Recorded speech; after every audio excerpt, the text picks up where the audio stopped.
mendatang. Hingga saat ini belum ada calon gubernur yang dinilai mampu menyaingi elektabilitas calon petahana Basuki Cahayapurnama. Namun pengamat politik Hanta Yuda menilai jika PDI Perjuangan mengajukan Wali Kota Surabaya Tri Risma hari ini untuk maju di Pilgub DKI, maka akan menjadi pesaing terberat bagi petahana. Pengamat politik sekaligus Direktur Eksekutif Poltreking Hanta Yuda menyebut Wali Kota Surabaya Tri Risma hari ini bisa menjadi pesaing terkuat bagi calon Gubernur DKI petahana Basuki Cahayapurnama atau Ahok. Meski saat ini tingkat elektabilitas Risma masih jauh di bawah Ahok, yakni sekitar 8%, namun Risma dinilai berpotensi karena dianggap sebagai sosok pemimpin daerah yang berprestasi.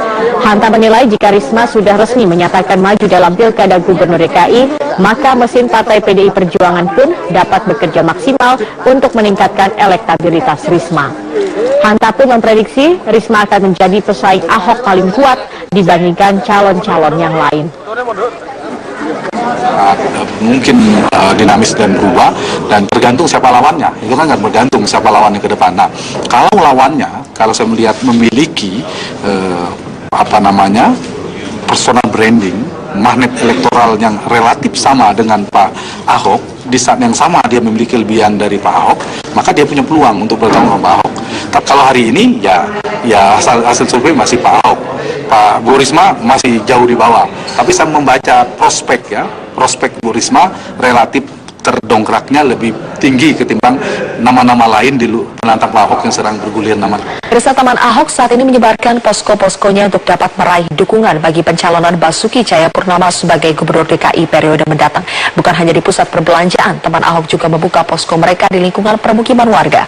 Warga pun menyambut positif kehadiran posko di tengah lingkungan mereka. Posko Taman Ahok terus dibuka untuk menggalang dukungan KTP warga DKI Jakarta. Bukan hanya di pusat keramaian seperti pusat perbelanjaan, posko juga dibuka di lingkungan permukiman warga. Koordinator posko di Jalan Peta Selatan, Kalideres, Jakarta Barat mengatakan ada 3 posko yang tersebar di 3 kelurahan di Kalideres.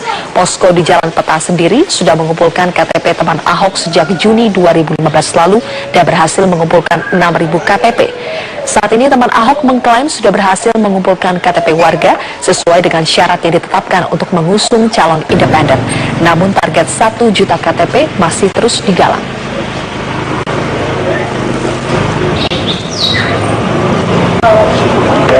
Dan selamat siang pemirsa, Anda menyaksikan Headline News pukul 12 waktu Indonesia Barat. Pesawat Hong Kong Airlines rute Denpasar menuju Hong Kong yang mengangkut 204 penumpang dan 12 awak mengalami turbulensi dan terpaksa kembali ke Bandara Ngurah Rai, Bali. 17 orang yang mengalami luka-luka seluruhnya adalah warga negara Tiongkok. Pesawat jenis Airbus dengan nomor penerbangan HX6704 mengalami turbulensi di wilayah udara Kalimantan selepas terbang dari Bandara Ngurah Rai Denpasar, Bali. Informasi ini diterima Airnav Tower Bandara Ngurah Rai sekitar pukul 4:03 waktu Indonesia Tengah. Akibatnya pesawat diperintahkan untuk kembali dan tiba di Bandara Ngurah Rai sekitar pukul 4:15 waktu Indonesia Tengah. 17 orang luka-luka, 3 diantaranya mengalami luka berat dan dibawa ke rumah sakit BIMC dan klinik Ngurah Rai. Sebagian penumpang lain diinapkan di hotel dan ada juga yang meneruskan perjalanan dengan pesawat Garuda tujuan Bali, Hong Kong. Dalam keadaan aman dan selamat, namun ada beberapa korban yang mengalami luka-luka sebanyak 17 orang atau 17 penumpang, yang 12 penumpang sudah kami kirim ke rumah sakit BIMC di daerah Bali, kemudian yang 6 orang kami rawat di poliklinik. Tim SAR bangkai ikan di perairan Danau Toba, Simalungun, Sumatera Utara kini sudah bertambah menjadi 1.800 ton. Warga kembali bergotong royong mengevakuasi bangkai ikan tersebut. Bangkai ikan yang dievakuasi ini nantinya akan ditanam di tengah hutan yang jauh dari permukiman untuk mencegah bau busuk yang mulai menyelimuti desa tersebut. Sebelumnya, tim riset Kementerian Perikanan memastikan kematian ratusan ton ikan disebabkan fenomena alam di dasar Danau Toba yang menyebabkan kandungan oksigen dalam air danau menurun. Akibat kejadian ini, total kerugian yang dialami warga sudah mencapai puluhan miliar rupiah dengan jumlah korban lebih dari 200 kepala keluarga. Warga berharap pemerintah segera memberi bantuan dan solusi untuk mengatasi bencana yang mengancam kelangsungan hidup mereka.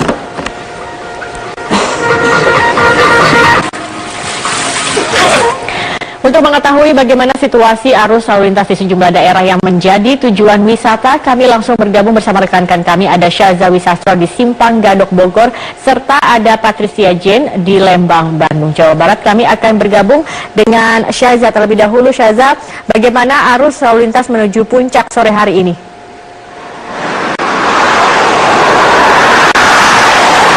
Ya, Zakia, memang arus lalu lintas di Simpang Gadok atau tepatnya di tempat saya berdiri ini terlihat cukup lengang, namun kelengangan ini dikarenakan Satlantas Polres Bogor sedang memberlakukan sistem satu arah. Sejak pukul 2 siang atau 14 waktu Indonesia Barat siang tadi, itu sekitar 3 jam hingga saat ini. Dan pemberlakuan sistem satu arah ini berlaku untuk kendaraan dari Jalan Raya Puncak Bogor atau atas ini menuju ke bawah, yaitu menuju ke Tol Jagorawi. Sedangkan untuk arah sebaliknya dari Tol Jagorawi menuju Puncak Bogor atau dari arah Pasar Ciawi menuju Persimpangan Gadok ini harus rela berhenti atau mengantri sendiri lakukan. Dan memang dominasi kendaraan sendiri yang mengarah ke Puncak Bogor ini masih didominasi oleh kendaraan pribadi dari warga Jakarta dan sekitarnya. Ini terlihat dari plat nomor mobilnya, plat B dan juga plat F. Dan antrian kendaraan yang terjadi karena sistem satu arah ini berlangsung di Tol Jagorawi dan mengular sekitar 2 hingga 2 km panjangnya. Sedangkan untuk yang dari Pasar Ciawi menuju Simpang Gadok ini mengular sekitar 1 km panjangnya. Menurut Satlantas Polres Bogor, rencananya pemberlakuan sistem arah ini akan berlangsung hingga pukul 18 waktu Indonesia Barat atau sekitar setengah jam sejak saat ini. Namun yang perlu digarisbawahi adalah pemberlakuan sistem satu arah ini bersifat situasional. Ini menilai atau melihat apakah arus lalu lintas atau kondisi arus lalu lintas di Jalan Raya Puncak Bogor ini padat atau tidak, karena memang pemberlakuan sistem satu arah sejak siang tadi ini diberlakukan karena Satlantas Polres Bogor melihat arus lalu lintas di Jalan Raya Puncak ini cukup padat, dan kepadatan terjadi di Jalan Raya Puncak Bogor karena banyaknya atau melonjaknya kendaraan para wisatawan ini yang hilir mudik untuk menyambangi atau memasuki tempat-tempat wisata maupun kuliner dan juga tempat-tempat belanja yang berada di kawasan wisata Puncak Bogor. Dan ada beberapa titik macet di Jalan Raya Puncak Bogor ini seperti Pasir Muncang, Simpang Megamendung, Pasar Cisarua, Simpang Taman Safari, dan juga beberapa tempat wisata maupun kuliner lainnya. Dan rencananya sistem pemberlakuan satu arah ini akan terus bersifat situasional hingga hari Minggu atau tepatnya pada saat akhir dari libur panjang akhir pekan ini. Dan kepadatan ini memang seperti kita ketahui selalu terjadi apabila ada libur panjang akhir pekan, karena kawasan Puncak Bogor masih menjadi salah satu tujuan wisata favorit bagi para warga Jakarta dan sekitarnya. Zakia. Ya, baik, terima kasih Syaza. Dan selanjutnya saya akan ke Patricia yang berada di Kabupaten Bandung. Patricia, apakah kepadatan di Tol Paster ini sudah terurai? Ya, Zakia, memasuki hari kedua liburan panjang pada sore hari ini memang arus kendaraan dari gerbang tol keluar Paster yang menuju ke Bandung sudah mulai terurai. Sebanyak 8 gardu tol difungsikan secara maksimal, juga ada penambahan petugas dan juga ada penjagaan pada gardu tol otomatis di mana petugas menjaga dan memastikan agar kendaraan yang melintasi gardu tol otomatis memiliki e-tol card yang nantinya tidak akan menghambat arus keluar tol Paster menuju kota Bandung.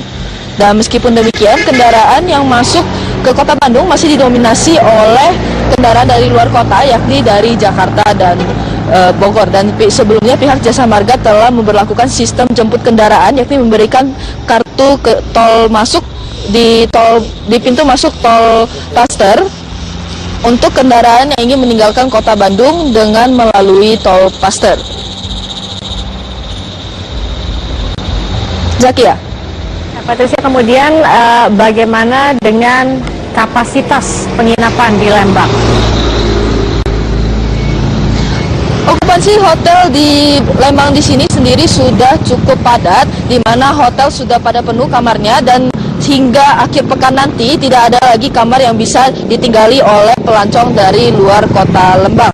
Dan menurut pantauan kami dari kota Bandung, Lembang, Ciater hingga Subang sampai saat ini hotelnya tidak memiliki kamar sama sekali, bahkan full book hingga untuk 2 hari ke depan nanti. Dan berikut wawancara kami dengan salah satu pengelola hotel di Lembang. Sayangnya untuk malam ini kita sudah full book, dari 42 kamar sudah terisi semua. Untuk weekend memang biasanya full, tapi khusus untuk long weekend ini hampir setiap hari full. Nah, bagi Anda yang saat ini masih berada di Lembang, jangan khawatir karena beberapa resort di sini telah menyediakan tenda yang bisa Anda sewa seharga Rp400.000 untuk Anda tinggali nanti malam. Jadi Anda tidak perlu lagi menginap di mobil maupun di rest area. Dengan adanya fasilitas dari resort dan juga kantong parkir yang disediakan dari resort, Anda bisa terus berkunjung ke Lembang dan menikmati perjalanan Anda. Ya, kembali ke Anda di studio, Japia. Iya, baik. Terima kasih. Melaporkan langsung dari Lembang, Jawa Barat. Terima kasih Patricia Jane dan juga sebelumnya ada Syaza Wisasto. Terima kasih teman-teman.